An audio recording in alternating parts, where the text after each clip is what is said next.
Hello, I'm going to draw some incidental figures which can often go quite nicely into a landscape. So if you start off with a little oval shape and then just run the line of the shoulders underneath and then make a kind of a wobbly carrot shape. You might have heard of figures described as carrots, and that's quite a good description for figures that are coming towards us or walking away from us.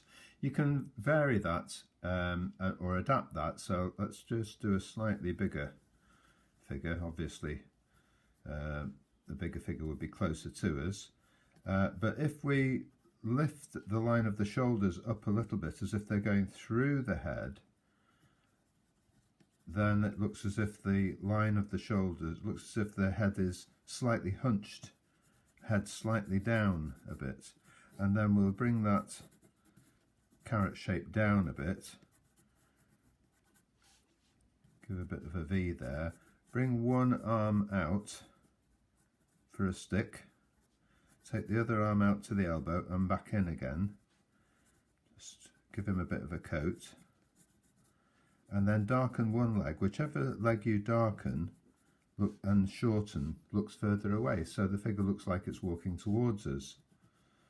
And then perhaps give him a cap as well so he doesn't get cold. So there's a figure walking towards us. A figure walking away from us then would be the same thing. You might just see the back of the head like that, and again that carrot shape, maybe bring one arm out for a stick, out to the elbow and back in again, coat, darken one leg. It doesn't matter which side we darken, left or right, doesn't matter. Whichever leg you darken looks further away underneath the body. So there's a figure walking away from us. And if we want a dog, let's put a dog coming towards us. Just move this over a little bit. Dog coming towards us. You can make it like a triangle to start with, and then cut off one corner, cut off the top corner, and then fill the bottom corner in. There's the head of the dog, and then a slight curve for the back, and we'll make the back of the body of the dog darker so the head comes forward, and then front paw slightly bent, front paw outstretched a little bit. We just get a glimpse of one of the back legs and a tail. The other back leg is behind one of the front legs. So there's a dog walking towards us. That's at a slight angle. If it was coming head on, then you might only get to see two legs and a tail and a head. And an incidental figure, man and a dog or a couple of figures, go quite nicely in a picture. They make some pictures perhaps just a little bit more interesting with a little figure. Then when you've drawn some of those, you could try painting them. You could do a whole sheet of these so you can get a little bit of colour, and it doesn't matter whether you use one colour or several colours, and just try painting a whole sheet full of figures like that, incidental figures. And you could even join some together a little bit.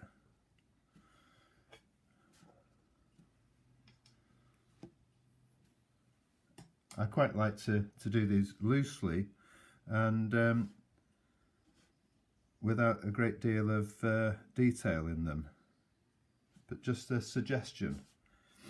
So again, little head, maybe leave a gap if, like a V shape, if the figure's coming towards us, but not be too fussy. And again, you can vary the strength of the colour, or if it's a figure further away, you might make it a bit paler possibly. But anyway, there's a few figures, and you can try that on any bits of paper Figures, dogs, obviously you'd want a dog that's in proportion to the size of the figure. Well, that's not very good. Doesn't matter if you make doesn't matter if you make a mistake. Just do some more. A sheet of paper like this really doesn't matter. You're just experimenting and learning. Whereas if you do them in a picture, I'm going to turn that into a man now, into a figure. If you're doing a picture, it's a little bit more worrying. So there we go. It's very, very simple idea. So practice your figures, and then you can put them into pictures. There's a man and a dog along that principle, and here's another one, very, very small in that one, but they just had a bit of interest, don't they? You know, just little carrot shapes, and you can't tell that's a dog, but you think, well, what else can it be? It must be a dog. Couple more figures there with reflections, another dog, and then these are some slightly more different figures moving, a little bit more about those. So having good photographic reference or sketchbook reference is invaluable.